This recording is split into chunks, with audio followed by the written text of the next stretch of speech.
Hello, good evening, welcome to UPfront. My name is Raymond Akwa. Today, my guest is the man who took us to the IMF. Indeed, he's the one who brought the very last, the final one that we had. The one that we understand has been concluded in review just in the last couple of days or hours. The former finance minister is my guest. We will talk the IMF, the bailout, and that's an expression mainly the slide, the extended credit facility, which looks like a big English, and also we will settle on the conversation on the CD. More so, you know that in the next couple of days, I understand the 3rd of the next month, the vice president, after several calls on him to speak out, is willing to speak out on the currency and its recent decline, causing some fear and also sending shockwaves down the spine of business people who are afraid of the volatilities on that front. After this break, we'll start a conversation on the bailout.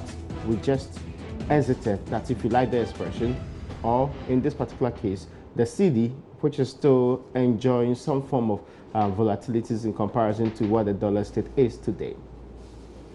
Welcome back. My name is Raymond Akwa and this is UPfront. My guest today is former Finance Minister Sek Tepe. Honorable, you're welcome. Thank you very much. And, I hope you are doing well. I'm doing well. How is the Ghanaian economy treating you? Well, I'm Ghanaian, and somebody as I was coming here saw me and he said semi-retired, so maybe I'll take that. So as semi-retired, it means that you know, you don't have a regular income. That's true. So yeah, and so you are among those who take the hit.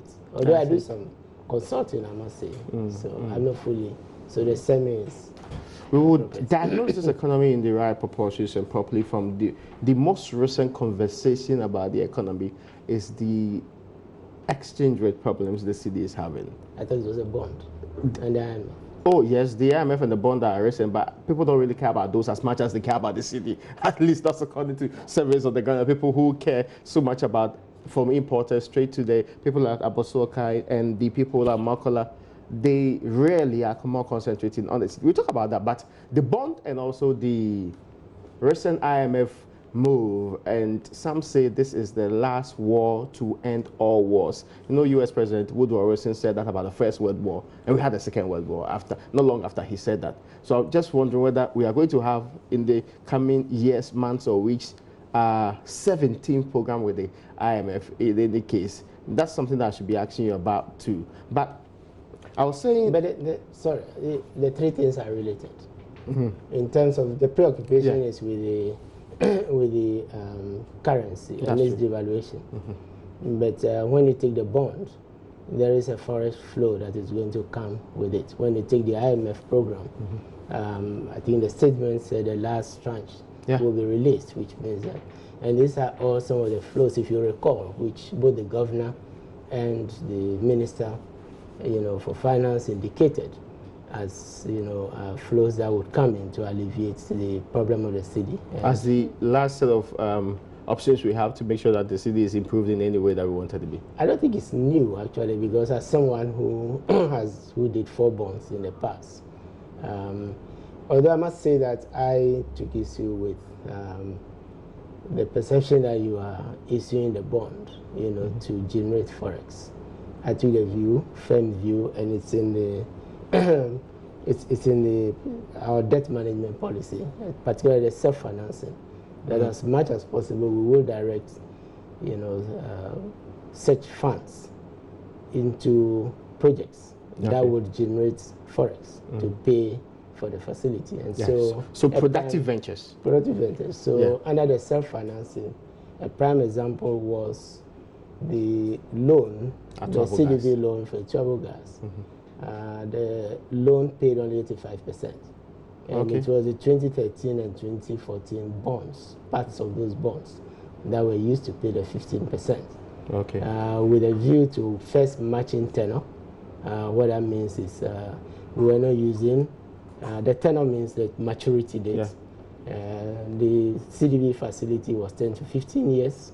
But we would have treated our 15% as budget deficits, gone to treasury bill market, you know, and which is just 90 days. There's a complete mismatch. So one of our policies was to use the bond, which is 10 years to replace. So the 2015-2016 bonds were used, to actually pay for our share of the 15%. But the expectation is that the gas, remember the gas processing plant was going to process, the gas from the oil fields, and there were other elements that could have generated enough revenue to pay back the loan.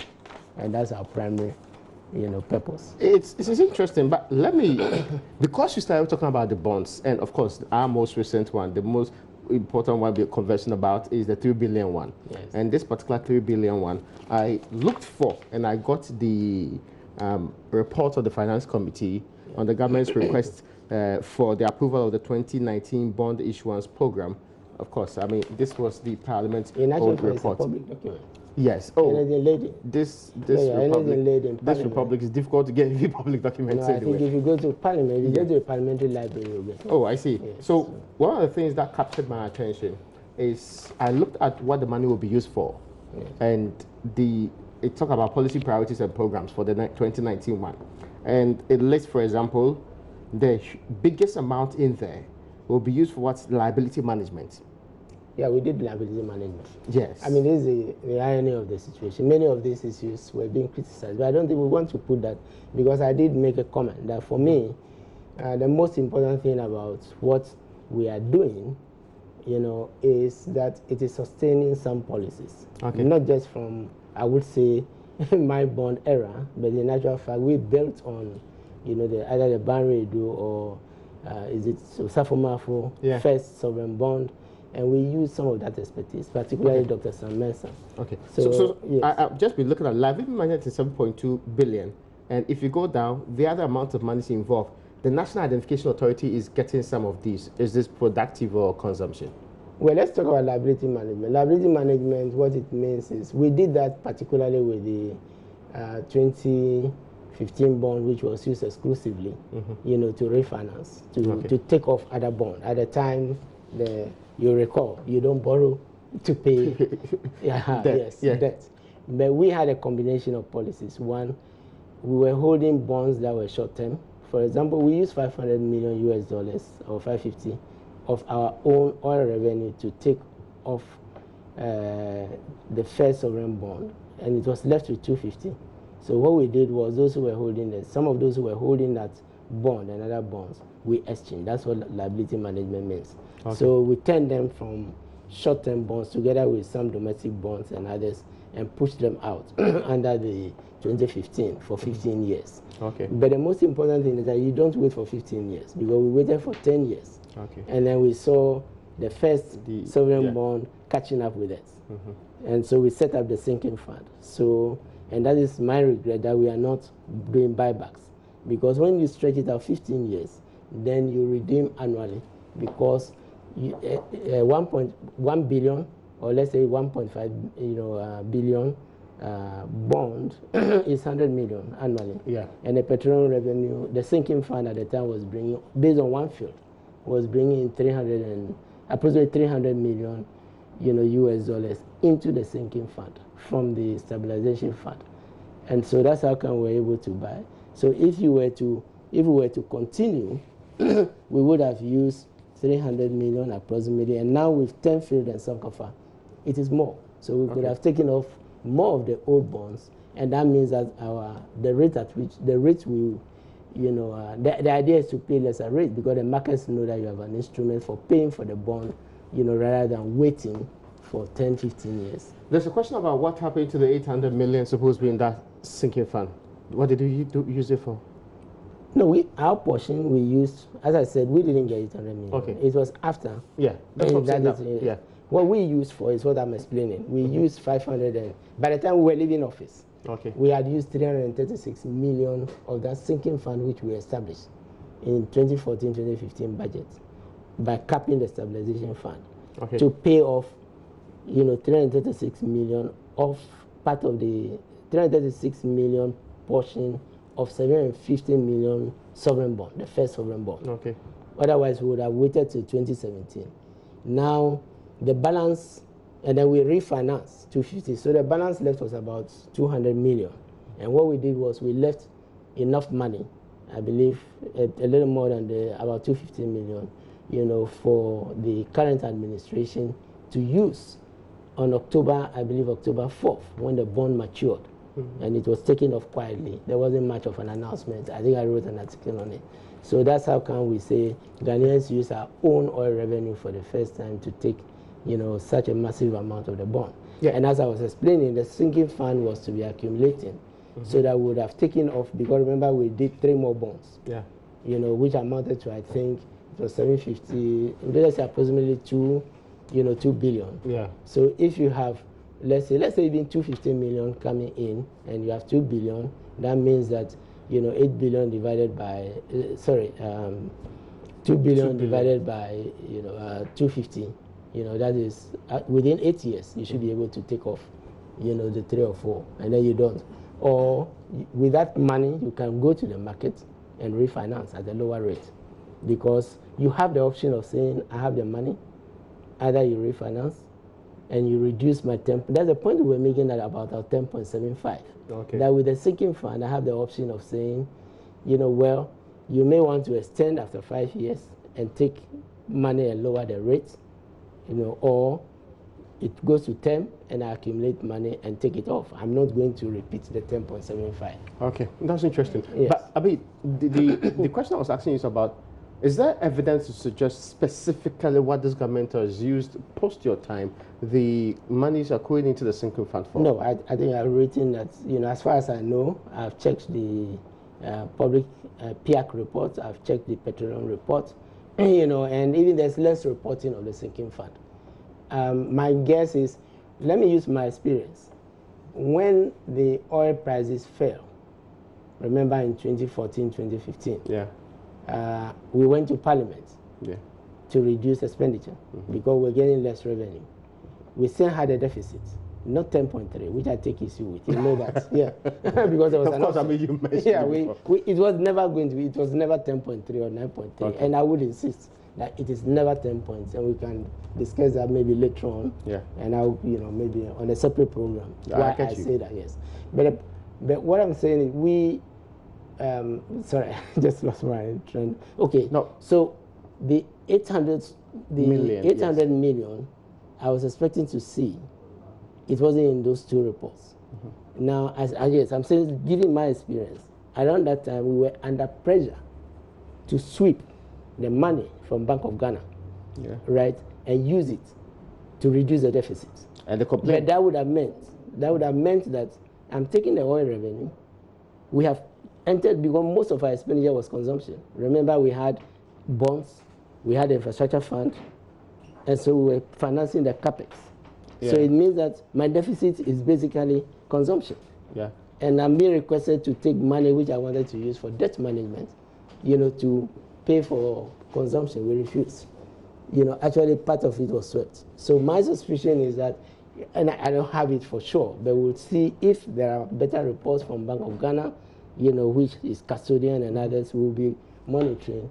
My suspicion is that part of that money was swept, to reduce the deficit. If so, then it means that I've not heard Pierre complain about that yet. Well, it's I've mentioned it. Yeah, I've not heard them, because they took issue with, when you were in office, you remember, they took issue with what they call it, a similar sweeping. They said the Bank of Ghana complained about, and that they consistently. It's only the Bank of Ghana. Ironically, I complain about it. Oh, I see. Because the pressure, the pressure was being put on the governor to sweep it into the consolidated fund, and we protested. Okay. And so and my point was, okay, wait a minute. If you want us to do it, let's go to Parliament. Okay. Because Parliament does not require us to use that money for sweeping. So let's go to Parliament and amend the PRMA. So if that is what was done to reduce the deficit, I'm afraid it's in violation of the PRMA. I see. Yes. But it defeats the fact that, for the existence of the sinking fund itself.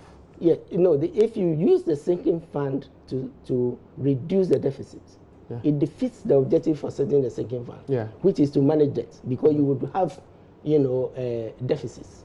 Yeah. But we never had an instrument for making sure that when we have a deficit and we borrow for capital projects and the rest, we should pay down the debt. And as I said, we showed that you could.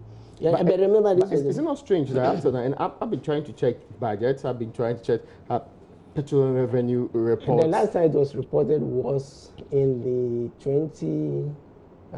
I believe 2017 PRMA report, which we started preparing. But since then there hasn't been much on the sinking fund. Well, it's interesting that, that's the actual case in this. And do you sense that in the coming years, perhaps this government did not believe in the concept of the sinking fund as well as you did, and that they didn't think it was something that... Let's go public and defend it. I mean, you remember there was... I get you, yeah. You remember there was a... Yeah, let's go forward, go public. Because remember this went to parliament, went to cabinet, approved, went to parliament. They were in opposition. And there's a law backing it. There's a law backing it, and so actually the establishment of a sinking fund is in the Constitution. Really? Yes, it's in the Constitution. Yes, it is in the Constitution. I forget it, but I can give you the reference for the benefit. And we quoted it when we went to parliament. That we could governments could set up sinking funds to manage, specific debts. Okay. And then it's repeated in the Financial Administration Regulation. And we have now, and we incorporated it in the Public Financial Management Act specifically. So it's not just a violation of the PRMA, but it's a violation of, the PFMA. Interesting. I've seen a film where the finance minister currently and other senior officers of the Bank of Ghana are talking about the Public Finance Management Act and being an offshoot of how the IMF external credit facility, actually one of the successes of that particular arrangement being the Public Finance. But I must say that then that credit goes to Ghanaians, because it wasn't a condition of the IMF. Oh, I see. Really? No, there has always been the need for a budget responsibility. Because I heard them say that without the IMF, it wasn't possible that these documents have been put together. No, well, no. I think it's the requirement was push for it. Do they push for it? No, that's the point I'm making. Right. We had in our homegrown policy to do a comprehensive, Public Financial Management Act. What the IMF had been pushing for, is a budget responsibility law, which was passed recently. And you remember I took issue and said that every provision of it is already in the Public Financial Management Act, and that it actually minimizes what is, in here. So I think it should be a credit to Ghana, and I think that yes, it has various reporting requirements that the PRMA, which requires that you should, the PRMA. What is in the program is the fact that once we, as a measure to improve public financial management, budget responsibility, we indicated it, and so it was made, I believe, a prior action or whatever, but this initiation was not something that was forced on us. I was talking to you about this sovereign bond issuance and this arrangement. There's something that caught my attention when I read page 4 of that particular document. The insistence that government was raising the 3 billion specifically for productive engagements. And again, it says that in addition to the regular bonds, there will be other bonds that it's going to consider in the future. It proceeded to also make the point that the sovereign bond will be used to finance 2019 budgets, whilst the remaining 1 billion goes into the financing of 2023, 2026, and 2030 Euro bonds. Of course, my interest was how, for example, and of course, maybe my understanding of how the operations of National Identification Authority, MASLOC, Infrastructure for Poverty Eradication Program, Ghana Asset Management Company, Venture Capital, supporting economic activities in the Zongo communities, the National Entrepreneurship Innovation Program, Planting for Food and Jobs, National Forestation Program, One District, One Factory. There is one also on the National Forestation. Yes, I mentioned that the other education requirements, works and housing, energy infrastructure. When you look at... This is what's called the use of funds. Yes, I get you. Investors as well as Parliament requires. Yes, my difficulty is that all of these, do they fall under the productive ventures that they're supposed to be? Well, in fairness, even under our administration, we were going to borrow to do the National Identification Authority. Okay. Sorry, National Identification. And you consider that as a productive borrowing? Yes, it's productive. It depends on, how you look at it. You can look at productive the way we define productive in 2 ways. For example, commercial and non-commercial projects. And we said that for certain commercial loans, like what we are, we will move gradually to use them for projects that can pay for itself. Okay. Now the question is, national identification. Of course, you could pay in countries you pay fees. But we are not paying except for foreigners. Yes, but remember, national identification number can't replace the tax identification number, and it can replace all other numbers in the system and make the system more efficient. So the returns may not be as we were talking about the trouble immediately, but it is a long gestation project. Which is 3 years. And so is education, so is health. And so since we had become afforestation program. It depends on how you do because it depends. We understand that it depends this on how money may more likely go into paying the gentlemen who have been agitating along. No, if I were, and I don't know the content of the forestry. Okay. But in countries, for example, where you do afforestation, planting, say, teak, rosewood or others, right? It's easy. It may take a long time, to pay, but you harvest and it grows, and you do your reforestation, and you continue, right? So if you are planting such productive trees, it's possible to be even self-financing. Okay. Right. But you can also view afforestation in terms of restoration of the desert.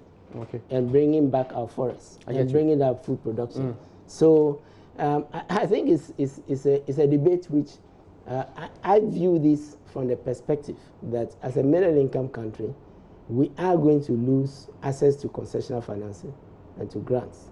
And so we should channel those, and it's actually part of our policies, our loan policy, that we should therefore channel whatever aid is coming, which will be dwindling, whatever concessional financing, which will be dwindling, towards social infrastructure, education, health, But when we borrow commercial, then we must channel it like Terminal 3, for the airport tax to pay for. Yes, channel it into MPS for the port dues to pay for the how Terminal 3 can pay for itself. What I'm struggling to see is how supporting economic activities in Zongo communities can pay for itself. You can, well, that's why I'm saying that the payment doesn't have to be direct. The payment can be indirect, in that if you improve the Zongo community, I see. You improve health standards. You improve, therefore, less burden on the health sector, right? I get you. So you have a healthy population, and then you have particularly vulnerable kids who miss school, and all those, malaria and those. So some view development in that context, but that is what I term, or we term soft or social infrastructure. Okay. Which would have channeled, concessional loans or even grants. And not these commercial ones. Well, no, that is because we are going to get less of that. Okay. And they are in terms of price. For example, if you take a World Bank IDA facility, before we became middle income, you repay over 40 years, right? And over those 40 years, you don't pay interest. You only pay, fees. Yeah, I get your point. Yes. But before I conclude the conversation on this Eurobond thing, which is important too, there is the complaint that this government is going in for way too many Eurobonds. So the question is being asked, but for Eurobond, what else would we have used in financing these projects that we just outlined? If you don't have money, if you don't, one, I have said that it's inevitable to borrow. Yes. All right. And a lot of people took it, so, and I don't want. It's not be against the background that you were told that borrowing is. Yes, I don't want to bring in, His Excellency, the Vice President's position on some of these issues at this discussion. Right. But we said, smart borrowing. If you are going to borrow because you can't raise the revenue, or even if you can raise the revenue, let me use our petroleum revenues as an example. If I get 100 million annually, I can do a project for $500 million US over 5 years. Every year I put in 100 million. Alternatively, I can borrow for 5 years. I have the revenue, it's my own revenue. And so I have it in this instance. But I can borrow the 500, invest and finish the project in, say, 6 months or, say, 1 year. And for the 4 years, the project will contribute to the repayment of the loan. So instead of paying 100 annually, I may now have 120 annually. Is that what's happening now? Well, that's our philosophy. That is what's happening now. I'm saying that is if you channeled it. But I guess the question has been asked that all the past borrowing, where did it go? And we have said that it probably went into consumption. Because we had visible things to show as a result of this philosophy. And even if it's social infrastructure, like these schools and the rest, you saw it, roads, and other things. Yes. Should we have a decision as a state to decide to scale back a little bit on their borrowing, the issuance of bonds and all of these related facts? That's what the debt to GDP ratio tells. And as a nation, just as I was talking about the rebase one looks good.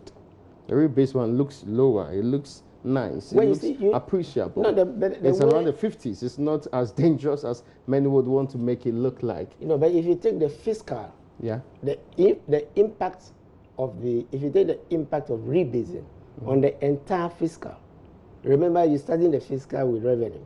Yeah. You've rebased. So your revenue to GDP ratio down. Yeah, go down. Right? Yeah. And so you are not generating as much. Yes, that means that there's an effect on and you have to take time to recover. For example, when we did the 2010, and I haven't checked the figures, our revenue to GDP ratio dropped from about 17%. Oh, I see. Yes, to about 12.5. And so we had to creep back. And by the time we were leaving office, it was hovering around 15.56, or so. It wasn't even up to 17 still. Yes, because the productive sector, of the revamp of the tax system and whatever. Yeah. So under this dispensation, that was 60%. So the drop was deep. This 25%, enhancement of the GDP. Expenditure will also go down. So it's not just the debt.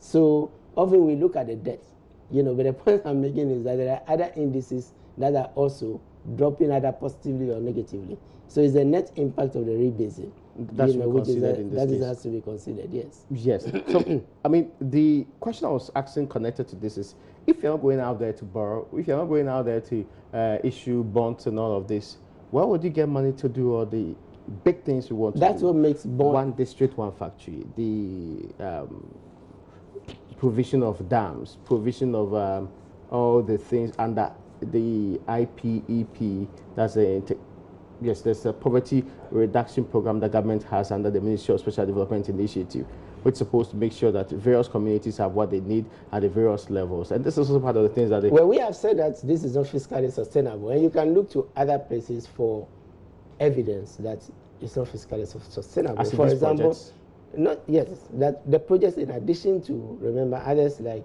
free SHS, which you haven't mentioned, where about 444 million Ghana cedis of our oil revenue, which is the largest, is going to free SHS recurrent. But the point is that it is replacing, right? And as I've said, free SHS enables kids to go to school, and we had the progressively free SHS, so it's not about whether it is justified or not, from F cube to whatever.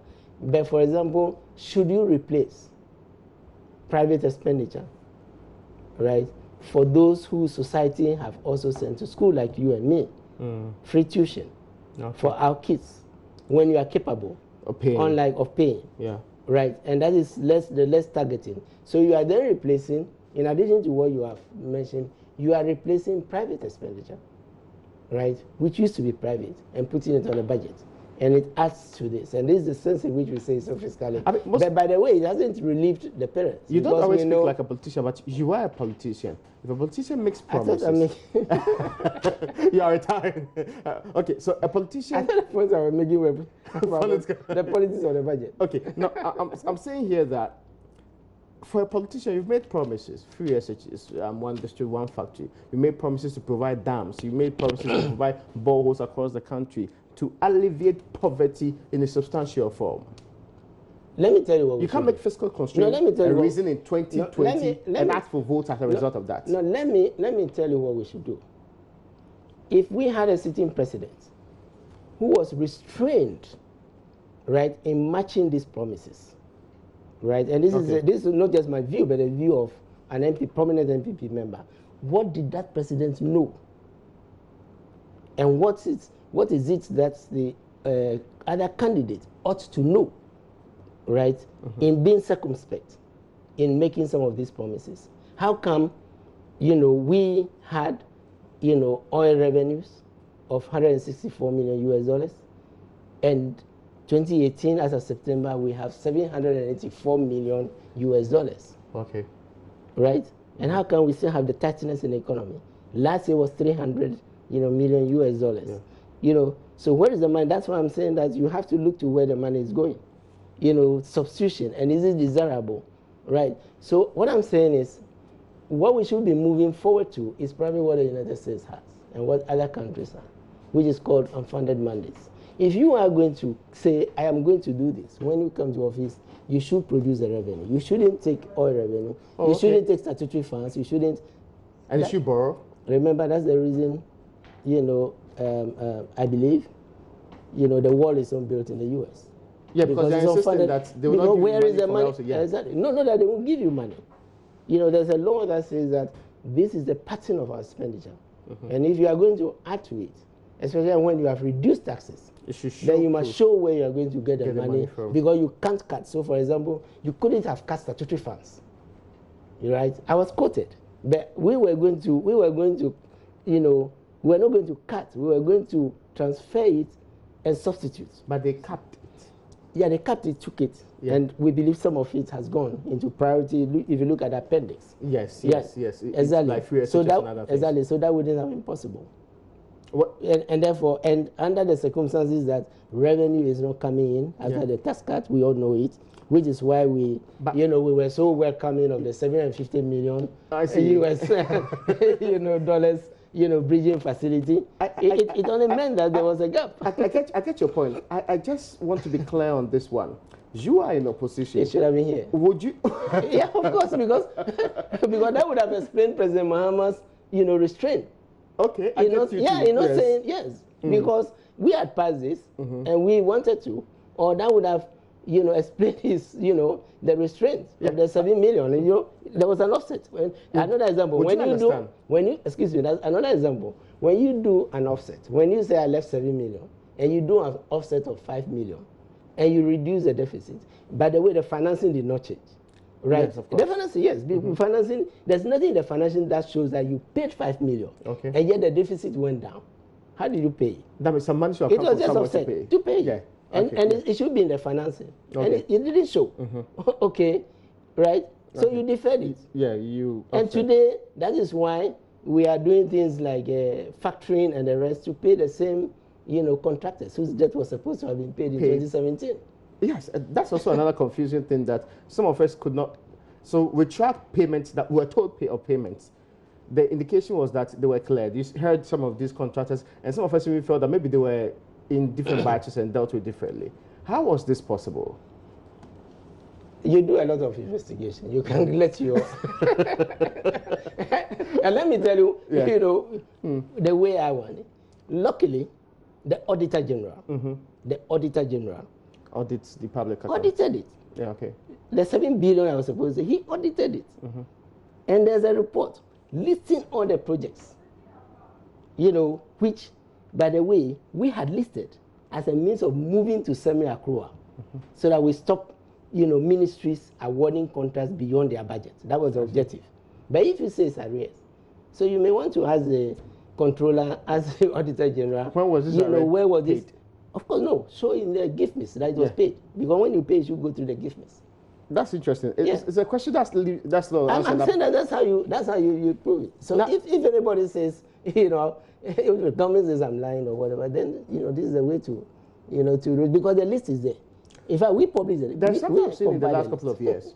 So it looks like government is virtually, and the reality is that I know that when you're not in government and you're outside the government, some things that dawn on you when you come into government.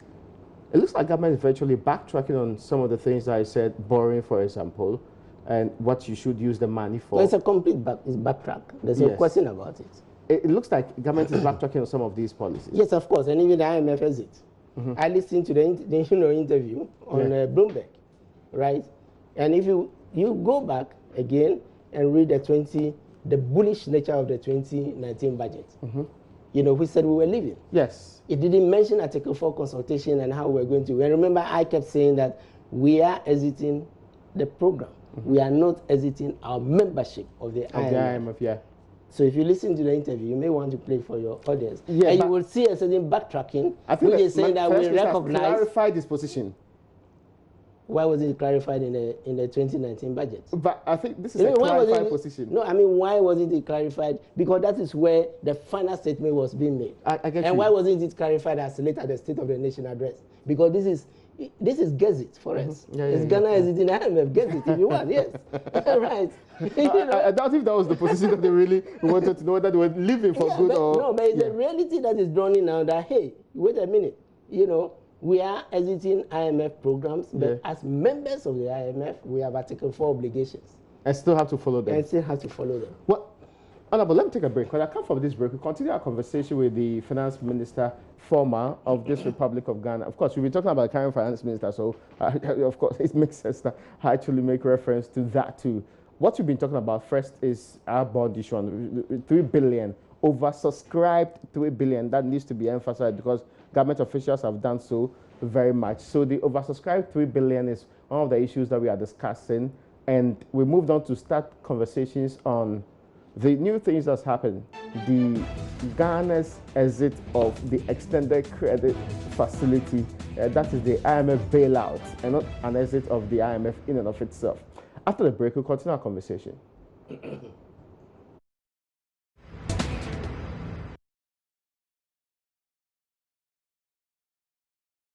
You're welcome back. My guest today is former Finance Minister, Secretary. And so we are clear, the man who took us to the IMF in the first place. This extended credit facility. I didn't take you out of the IMF. Oh, you took us to the IMF. You didn't take us out of the IMF. Yes, you took us to the IMF. But it didn't mean that. Well, let me clarify. Yes. Remember, we were a member of IMF. No, remember. Yes. No, even on the program. Remember when we came to office after, in 2013, we started with a homegrown policy. The one we did at Senchi. Before Senchi.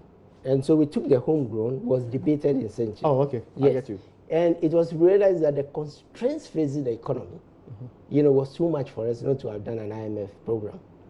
And that's how come we did the IMF program. But what we wanted to do is close to what the minister is describing now, which is that you would evolve your own program, which we did with the African Development Bank. Yes. Yeah. You evolve your own program. And this is called policy support instrument.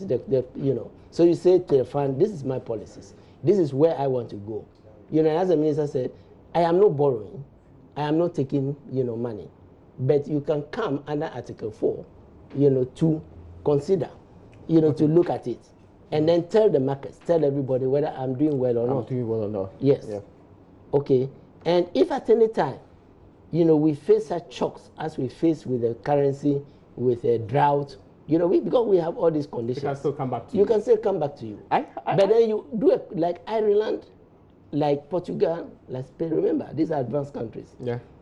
Ireland went in, and within 1.5 to 2 years, they were out. Yeah.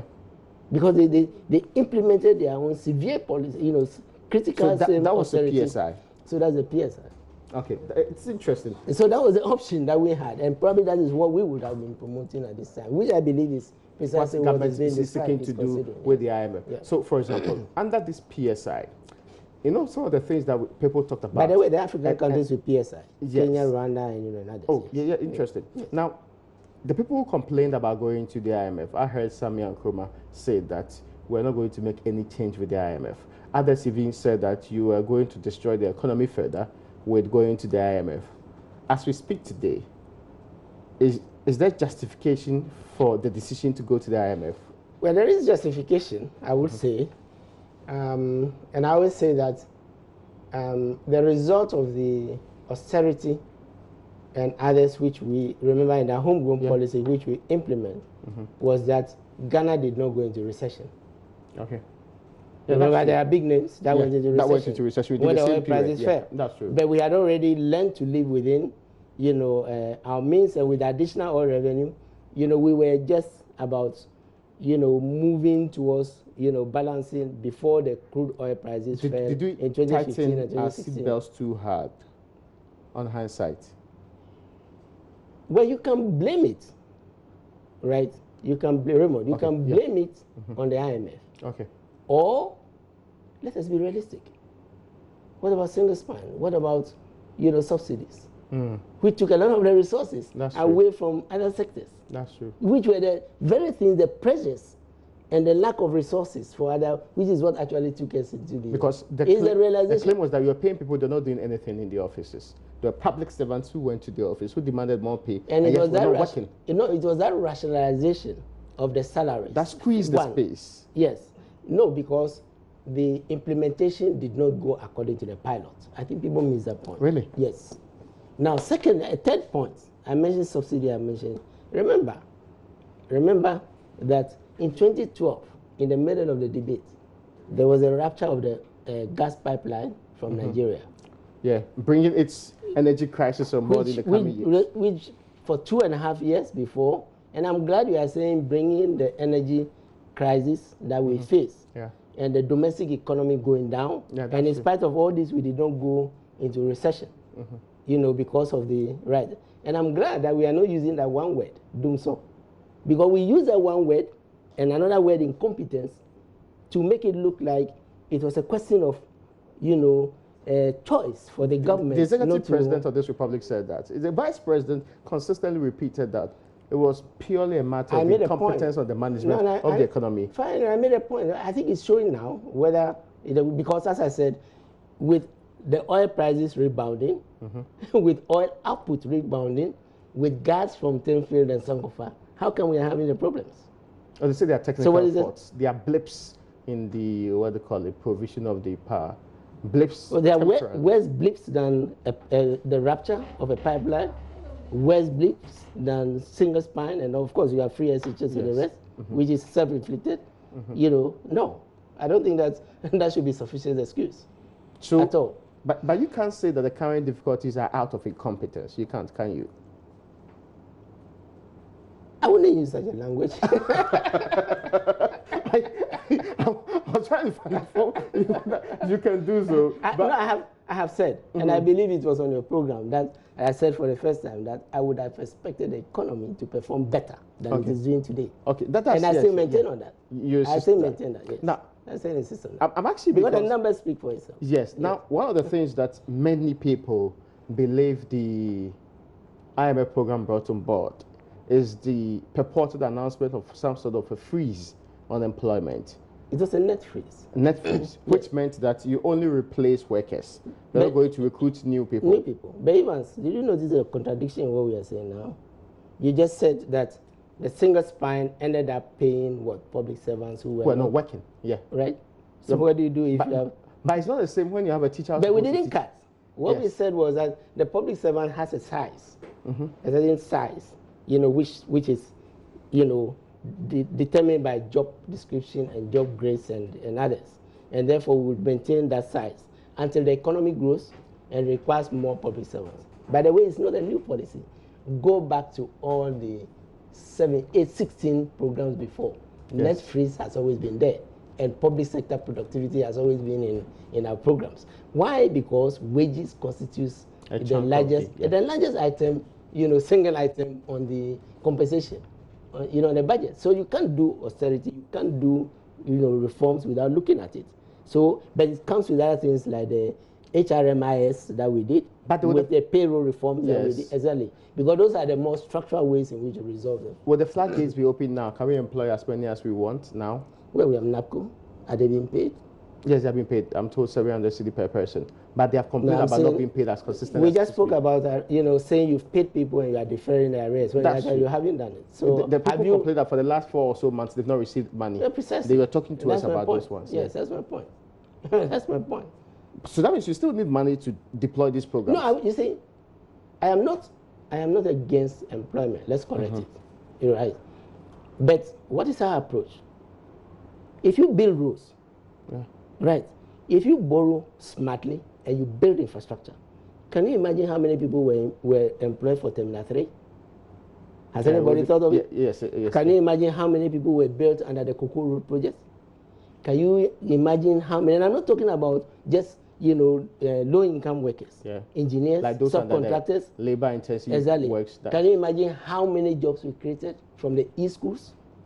You know, even if we completed only 80 of them, that is a more sustainable way, right, of creating jobs in the economy. It is to than employing the person. No, than employ the person to go and teach. No, than to force everybody. Of course, we need teachers. Yeah.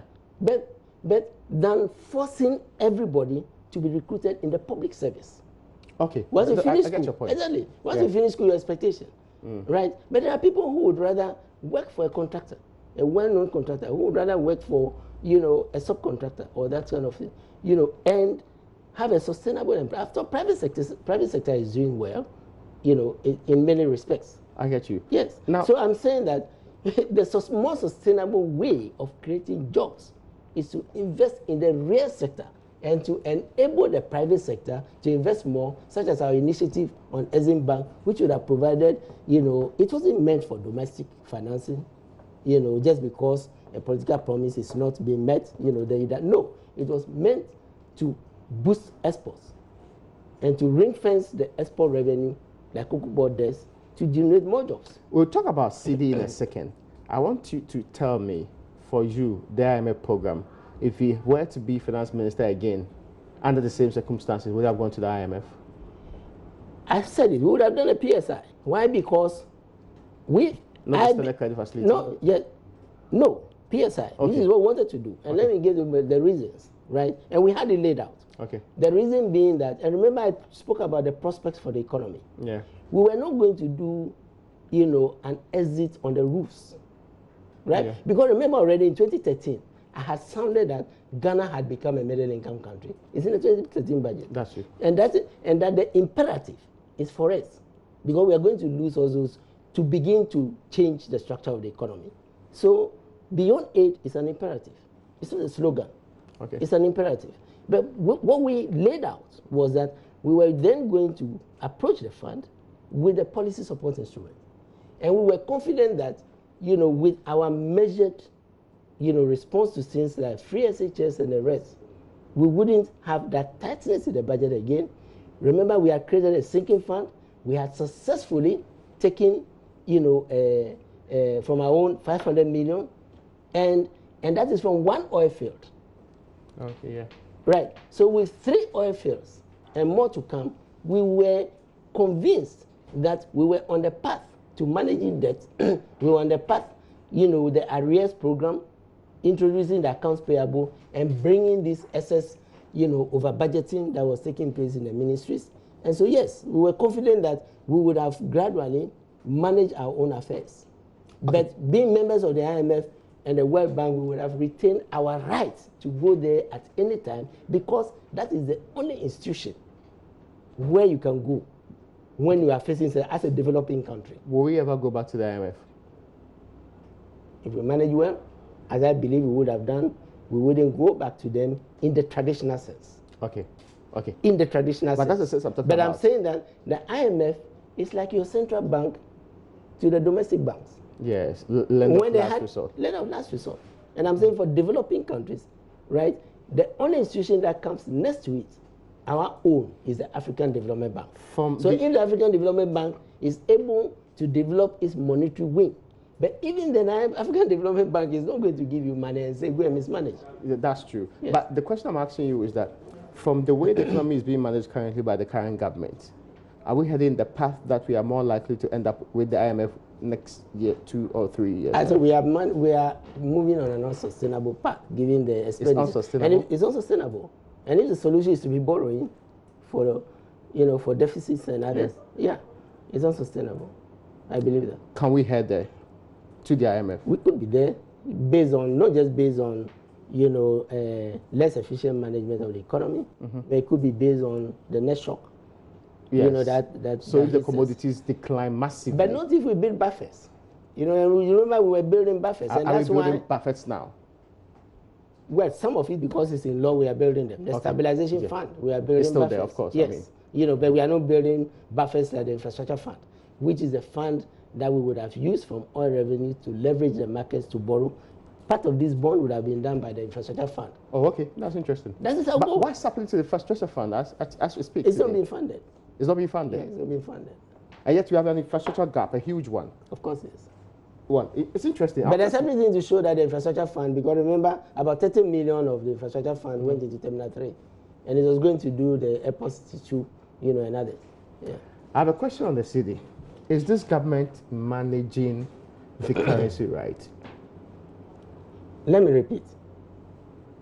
No. If we manage to avoid a recession, if we manage to, we had problems in 2013, no question about it. 2014, by 2015, you know, the depreciation of cedi was not as severe, and that is because of the smoothing we did with cocoa revenue and with the oil revenue, even when the prices were falling.